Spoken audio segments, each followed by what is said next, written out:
Dalam sebuah laporan terbaru, dikabarkan bahwa penyanyi David May akan segera didakwa. Secara resmi didakwa atas pembunuhan terkait kematian Celeste Rivas Hernandez, gadis muda yang jasadnya dilaporkan ditemukan di dalam mobilnya. Jika Anda terkejut, bingung, atau tidak tahu cara menanggapi, Anda tidak sendirian. Kami akan membahas laporan baru ini, maknanya jika benar, dan bagaimana ini bisa terjadi. Selamat datang di Sidebar dari Law and Crime. Saya Jesse Weber.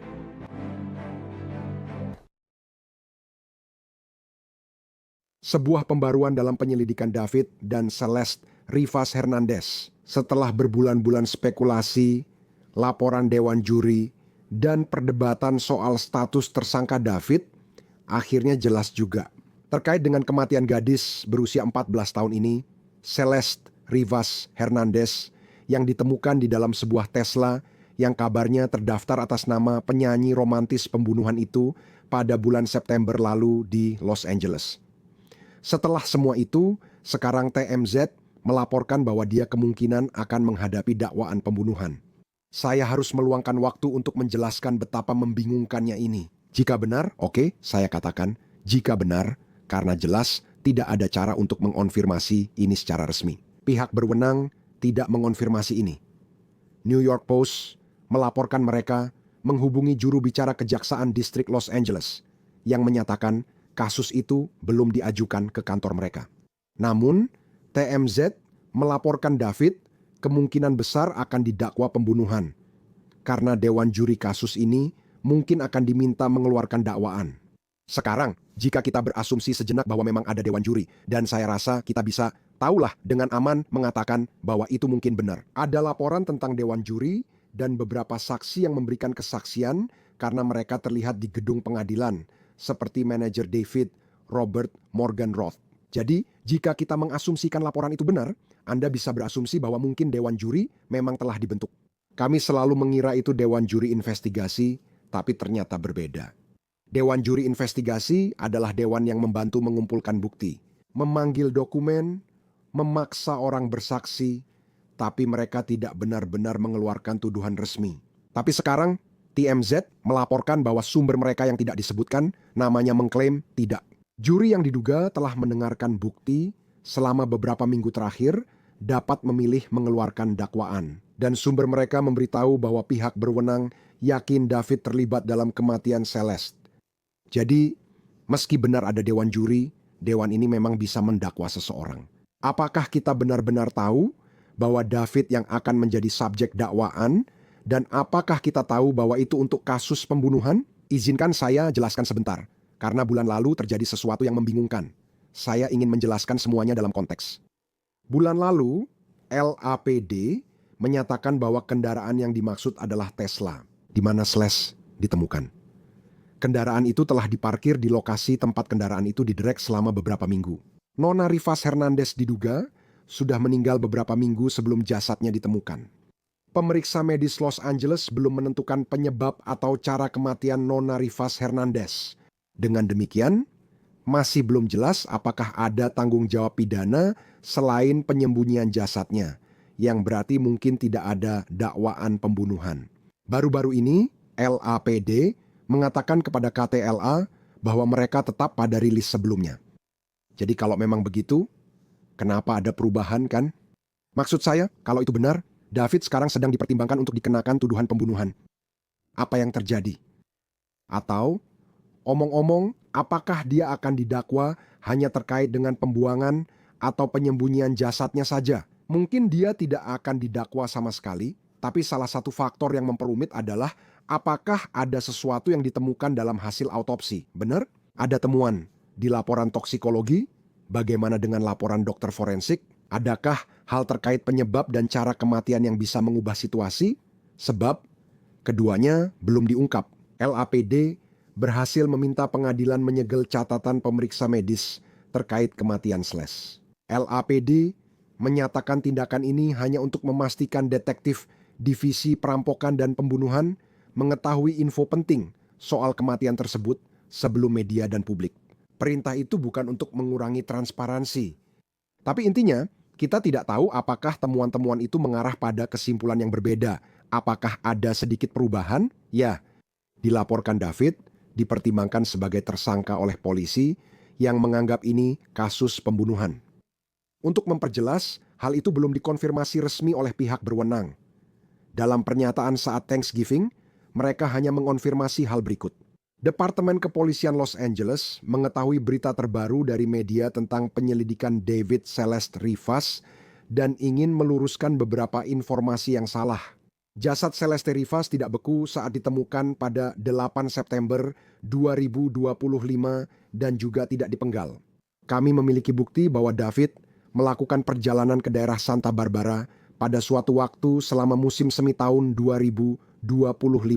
Alasan perjalanan tersebut masih dalam penyelidikan dan kami belum menarik kesimpulan apapun saat ini tentang relevansi perjalanan itu dengan kasus ini. Rilis itu dibuat untuk meluruskan catatan terkait laporan kondisi tubuh Celeste. Yang terpenting, alasan saya membahasnya karena mereka juga menyebutkan perjalanan yang tampaknya dilakukan David. Itu penting karena tampaknya mengonfirmasi bahwa mereka sedang menyelidiki David dalam kapasitas tertentu. Dan juga, menurut laporan dari media seperti Fox Los Angeles, David berhenti bekerja sama dengan pihak berwenang. Dia juga dikabarkan telah menyewa pengacara, yaitu dia menggunakan jasa pengacara pembela kriminal terkenal, Blair Burke. Saya juga ingin mencatat, kita tidak tahu di mana David sekarang. Dia belum terlihat di depan umum setelah dia membatalkan turnya setelah tubuh Celeste ditemukan.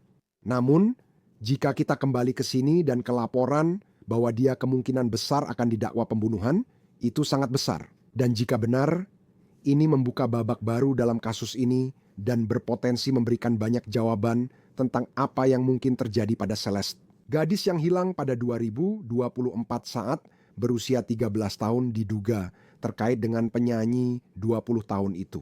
Dan saya juga akan mencatat bahwa telah dilaporkan bahwa jaksa pembunuhan berpengalaman, Beth Silverman, memimpin presentasi dewan juri ini.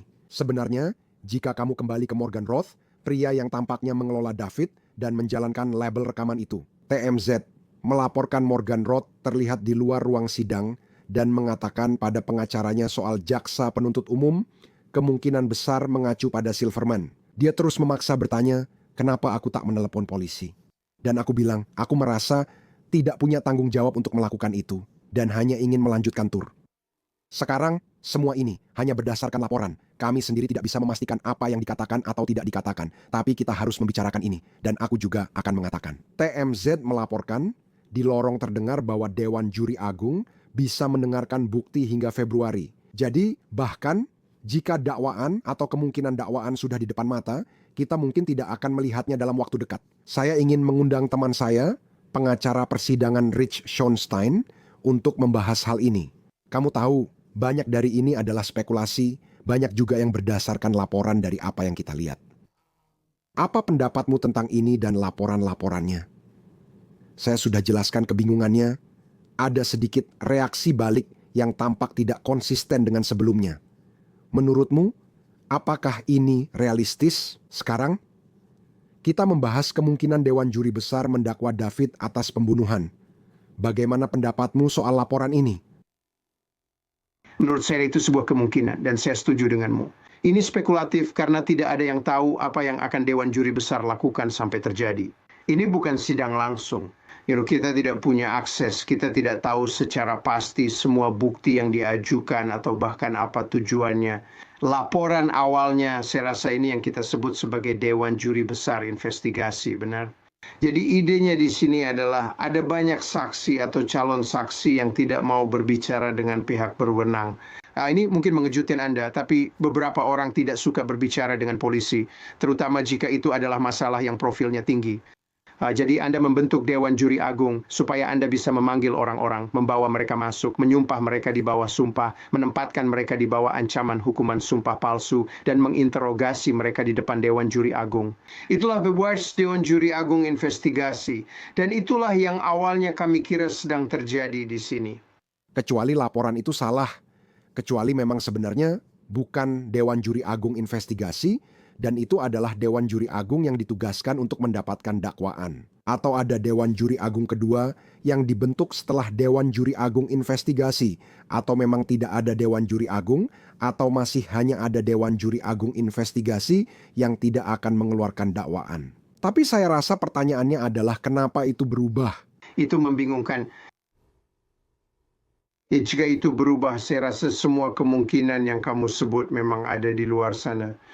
Bisa saja itu adalah dewan juri biasa sejak awal, bisa juga ini dewan juri baru, atau mereka mungkin telah mengubahnya. Tapi jika itu berubah dari penyelidikan menjadi upaya untuk mendapatkan dakwaan, maka itu membuat saya percaya bahwa jaksa berpikir mereka telah mengumpulkan cukup bukti untuk mendukung dakwaan dan menuntut kasus tersebut. Itulah hal yang mengubah jumlah bukti yang dimiliki jaksa. Sekarang saya harus bertanya kepada Anda, jika laporan ini benar, mengapa mereka sekarang percaya lagi? Kita memang belum tahu pasti, tapi mengapa bisa ada tuduhan pembunuhan? Mengapa ini dianggap sebagai pembunuhan? Anda tahu? Mengapa mereka menyimpulkan demikian? Padahal sebelumnya ada pernyataan bahwa mungkin hanya penyembunyian mayat yang terjadi. Apakah ada pembicaraan soal itu? Kematian Slash tidak sengaja atau karena overdosis? Kita tidak tahu, tapi aku penasaran. Adakah sesuatu? Katakanlah dari laporan dokter forensik, temuan toksikologi yang menunjukkan bahwa ini adalah pembunuhan, bahwa David diduga bertanggung jawab, kita belum tahu pasti. Tapi menurutmu bagaimana?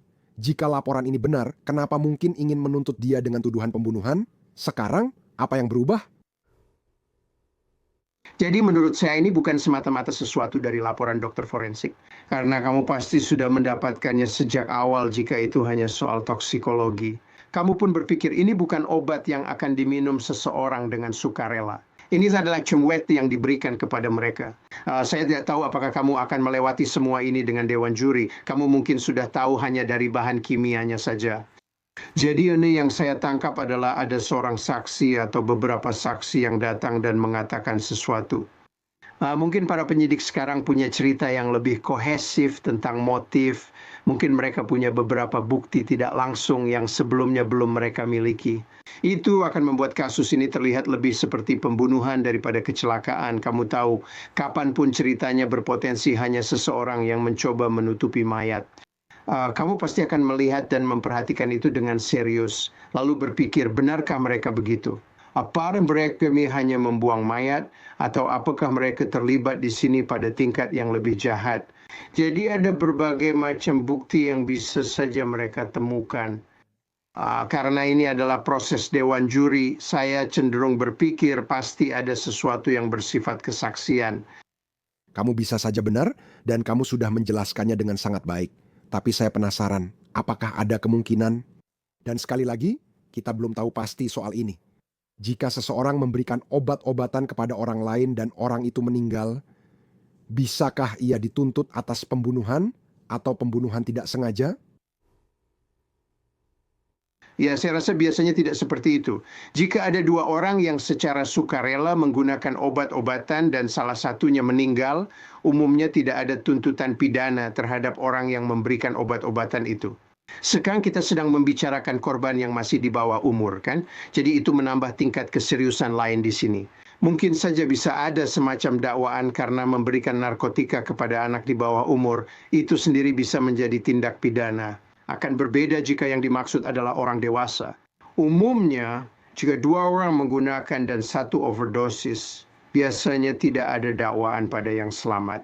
Dan ada kemungkinan bahwa itu bukan dakwaan pembunuhan atau dakwaan pembunuhan, tapi dakwaan terkait penyembunyian atau pembuangan jenazah. Benar, kan? Kita bisa membicarakan kemungkinan dia didakwa pidana tanpa harus terkait langsung dengan kematiannya. Tentu 100%. Mereka bisa menuntutnya dengan tuduhan lain, seperti menyembunyikan mayat, menghalangi penyelidikan, atau berbagai hal lainnya. Dan omong-omong Jesse, kamu tahu sebagian dari ini juga adalah perilaku tersangka. Apakah dia udah kooperatif dan apa yang telah disampaikannya ke pihak berwenang? Apakah pihak berwenang percaya bahwa dia bekerja sama atau mereka merasa sedang dipermainkan olehnya? Benar?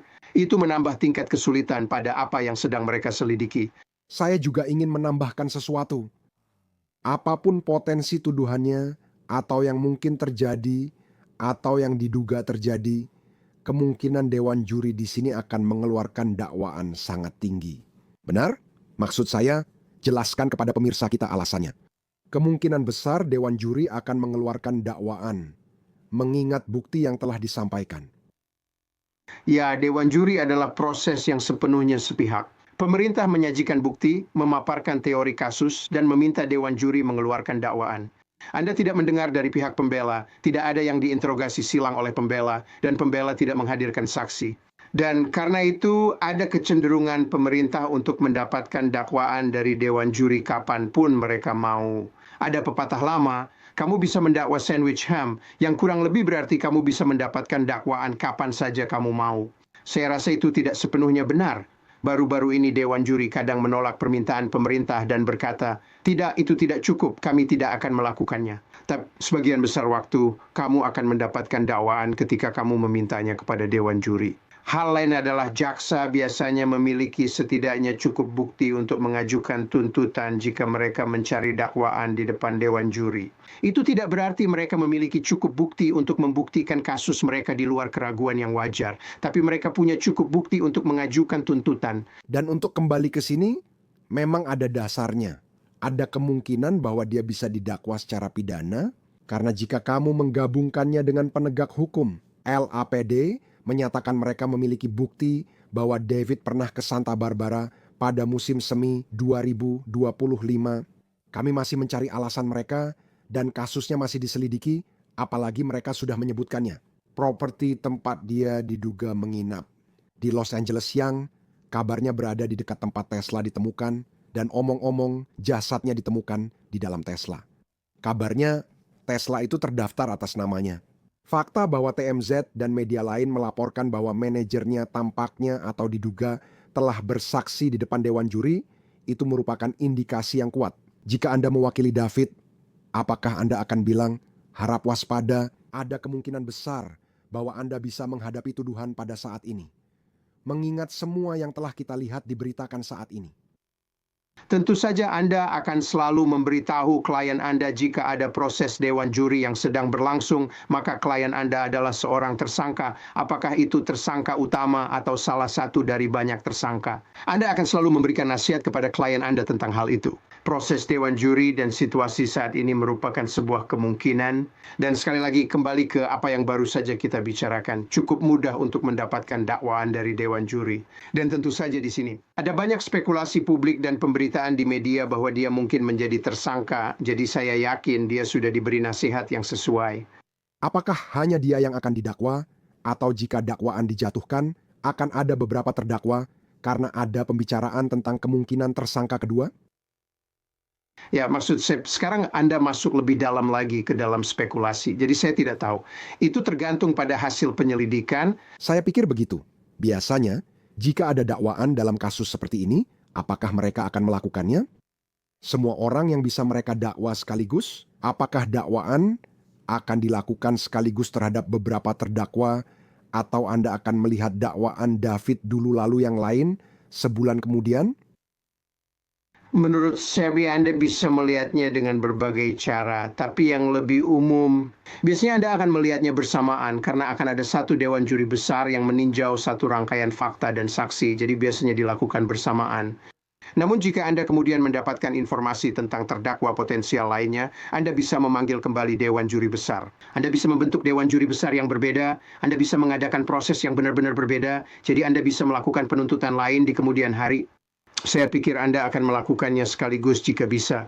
Apakah menurut Anda laporan ini jika benar dia bisa menghadapi dakwaan? Apakah menurut Anda ini ada hubungannya dengan apa yang sebelumnya kami laporkan tentang Steve Fisher? Jadi, detektif swasta yang disewa oleh pemilik properti tempat David tampaknya menginap itu, sekali lagi, telah digeledah oleh pihak berwenang. Kabarnya, tempat itu berada di dekat lokasi ditemukannya Tesla tersebut. Steve menulis di X, mengatakan, meski kata-katanya disalah kutip beberapa orang, apa yang sebenarnya saya katakan tentang beberapa barang yang ditemukan di alamat Doheny adalah bahwa barang-barang itu adalah barang yang biasanya Anda temukan di sebuah pertanian, bukan di dalam rumah, di Hollywood Hills. Salah satunya adalah kandang insinerator yang diklaim mampu membakar pada suhu 1600 derajat. Kremasi manusia biasanya berlangsung pada suhu sekitar 1400 derajat. Insinerator ilegal digunakan di dalam kota dan tidak punya tujuan sah di properti hunian Hollywood Hills. Beberapa orang akan berargumen bahwa benda ini dimaksudkan sebagai properti untuk sebuah video, jika memang begitu. Hal itu menimbulkan beberapa pertanyaan yang jelas. Mengapa kandang burung 55 pon dikirim ke rumah pribadi, bukan langsung ke rumah desain properti atau produksi? Mengapa benda itu dipesan sebelum tur dunia dimulai, dan mengapa tidak pernah dipakai dalam produksi video manapun? Penting juga untuk dicatat bahwa ada barang-barang tambahan yang bisa digunakan bersamaan dengan kandang pembakaran itu. Kandang pembakaran ini masih baru, belum digunakan, dan masih dalam kotak. Namun, karena jenazah Celeste Rivas Hernandez ditemukan di bagasi Tesla, keberadaan alat pembakar di rumah yang sama dengan mobil itu jelas menimbulkan pertanyaan tentang niatnya. Kandang pembakaran tidak diambil saat surat penggeledahan karena memang tidak digunakan.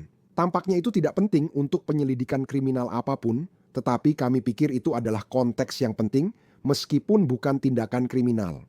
Kandang burung dan barang-barang terkait lainnya dikirimkan kepada para penghuni dengan nama palsu, meskipun pengiriman tersebut diterima di properti tersebut. Terlampir foto insinerator kandang pembakaran di kediaman itu, serta gambar materi iklan produk Dr. Burns. Saya juga akan mengatakan itu. Steve di News Nation bilang, kami menemukan gergaji mesin. Gergaji mesin seharusnya tidak ada di rumah itu. Rantainya masih terpasang pelindung. Itu dia dengan kandang pembakaran. Anda pasti bertanya-tanya apa rencana mereka. Sekali lagi, ini adalah Steve Fisher yang mengatakannya. Kita tidak tahu apa yang ditemukan atau dianggap relevan oleh pihak berwenang dalam penyelidikan ini. Tapi saya tetap penasaran. Saya ingin tahu apakah ini terkait dengan berita yang kita bahas hari ini. RICH. Baik, Itu pasti bisa saja. Dan itu akan menimbulkan isu-isu pembuktian yang menarik jika masalah ini berlanjut ke dakwaan dan dibawa ke pengadilan. Maksud saya, sekarang Anda memiliki bukti tidak langsung untuk mencoba membuktikan bahwa terdakwa berniat untuk memotong-motong dan atau membakar tubuh, tetapi alat-alat itu sebenarnya tidak digunakan untuk memotong-motong atau membakar tubuh. Jadi sekarang ini menjadi semacam bukti tidak langsung yang bersifat tambahan. Dan apakah bukti itu bahkan akan diterima di persidangan? Bisakah kita pastikan bahwa itu benar-benar dikirim ke terdakwa ini atau berada di bawah kendalinya atau terkait dengannya? Dan saya rasa ada kemungkinan cerita bahwa itu hanya properti untuk sebuah video. Apakah ada sesuatu yang konkret untuk membuktikan itu? Ada banyak sekali masalah yang terkait dengan bukti itu. Tapi ya, saya pikir jika ada pekerjaan investigasi, itu menunjukkan bahwa individu ini sedang mengumpulkan peralatan yang akan membantunya menyingkirkan mayat. Itu akan beresonansi dengan para penyidik dan mungkin mendorong mereka untuk ingin mendapatkan dakwaan. bisakah Anda menjelaskan kepada kami? Jadi, diberitakan bahwa mereka mungkin masih akan mendengarkan saksi-saksi hingga Februari, jadi dakwaan mungkin belum akan segera keluar. Jika memang akan segera keluar, bisakah Anda menjelaskan kepada kami bagaimana prosesnya? Anda tahu, jika dakwaan dijatuhkan, apa langkah selanjutnya? Apakah David, misalnya dia didakwa, apakah dia menyerahkan diri? Apakah dia ditangkap? Apa langkah berikutnya? Apa yang perlu kita perhatikan jika kasus ini berjalan ke arah itu? Ya, kadang proses Dewan Juri Agung seperti ini bisa cukup lama. Mayoritas jemaat selalu diperdas pada hari Senin dan berakhir pada hari Jumat. Mereka bisa saja ada jeda, apalagi di sini kita punya hari libur dan itu harus dijadwalkan. Menurut para saksi yang ingin Anda hadirkan. Ya, jadi saya sangat setuju dengan gagasan bahwa ini mungkin akan berlanjut hingga Februari sebelum ada kesimpulan. Pada akhir sidang Dewan Juri, jaksa akan mencari dakwaan. Dan jika mereka mendapatinya, jika Dewan Juri memilih untuk mendakwa, maka mereka dapat mendakwa dan memulai kasus terhadap terdakwa. Dia akan ditangkap, dia akan mengaku bersalah atau tidak bersalah. Akan ada proses di pengadilan untuk menentukan apakah dia akan ditahan atau tidak. Sementara proses persidangan berlangsung, akan ada kesempatan bagi pengacaranya untuk mencoba mengajukan permohonan agar dakwaan yang diajukan terhadapnya dibatalkan. Untuk alasan hukum apapun yang mungkin mereka miliki, akan ada masa penemuan dan pengungkapan bukti pidana, dan kemudian Anda tahu kasus tersebut akan berlanjut menuju persidangan kemungkinan besar. Dan jelas ada kemungkinan pada titik manapun dalam urutan itu bisa saja terjadi penyelesaian melalui negosiasi, bisa saja ada kesepakatan pembelaan, bisa saja ada tawaran kesepakatan di meja perundingan, bahwa masalah tersebut bisa diselesaikan tanpa proses formal lebih lanjut atau persidangan. Dan saya menghargai Anda sudah menjelaskan semua itu. Menurut saya, itu penjelasan bagus tentang apa yang bisa kita harapkan sebelum semuanya selesai, dan ini juga poin penting. Kapan kita akan mendapatkan jawaban atas pertanyaan-pertanyaan yang kita miliki, dan mungkin yang lebih penting, kapan keluarga akan mendapatkan jawaban atas pertanyaan-pertanyaan mereka. Karena hasil pemeriksaan medis telah disegel berdasarkan permintaan LAPD. Mereka mengajukan perintah pengadilan. Kamu pasti bertanya-tanya, jika dakwaan dikeluarkan, apakah itu akan mencantumkan semua saksi? Apakah itu akan mencantumkan semua bukti? Apakah hasil pemeriksaan medis akan dirilis setelahnya? Maksudku, jika dakwaan benar-benar dikeluarkan, seberapa banyak informasi yang sebenarnya akan kita dapatkan? Ya, kamu tahu ini sama baiknya seperti siapapun, Jesse, karena kamu sudah membaca banyak dakwaan seperti ini. Kadang-kadang isinya agak tipis, maksudku. Kadang-kadang mereka hanya memaparkan fakta-fakta dasar dari kejahatan yang diduga, dan mereka tidak memasukkan detailnya. Sebenarnya, Budi, saya tidak yakin pernah melihat banyak dakwaan yang mencantumkan daftar saksi atau daftar barang bukti. Kamu tidak akan mendapatkan hal seperti itu sampai mendekati persidangan. Kamu tidak bisa melihat buktinya sebelum proses penemuan fakta dalam pidana, jadi mungkin baru mendapat dakwaan sekarang. Apakah itu jawaban untuk keluarganya atau keluarganya? Apakah itu jawaban untuk publik? Saya tidak tahu, saya hanya berasumsi karena ini masalah selebriti yang jadi sorotan. Jika ada dakwaan, saya yakin akan ada yang menganggapnya tidak adil dan ada yang mendukung terdakwa. Hal seperti itu sering terjadi belakangan ini, jadi saya tidak yakin apakah itu menjawab pertanyaan siapapun bagi saya. Jawaban akhir hanya diberikan setelah ada pengakuan bersalah atau putusan sidang. Terima kasih banyak sudah meluangkan waktu. Seperti biasa, saya menghargainya. Dengan senang hati. Dan itu saja yang bisa kami sampaikan untuk saat ini di Sidebar. Semua, terima kasih banyak sudah bergabung bersama kami. Seperti biasa, jangan lupa berlangganan di YouTube, Apple Podcast, Spotify, atau platform podcast lainnya. Anda bisa mengikuti saya di X atau Instagram. Saya Jesse Weber. Sampai jumpa di lain waktu.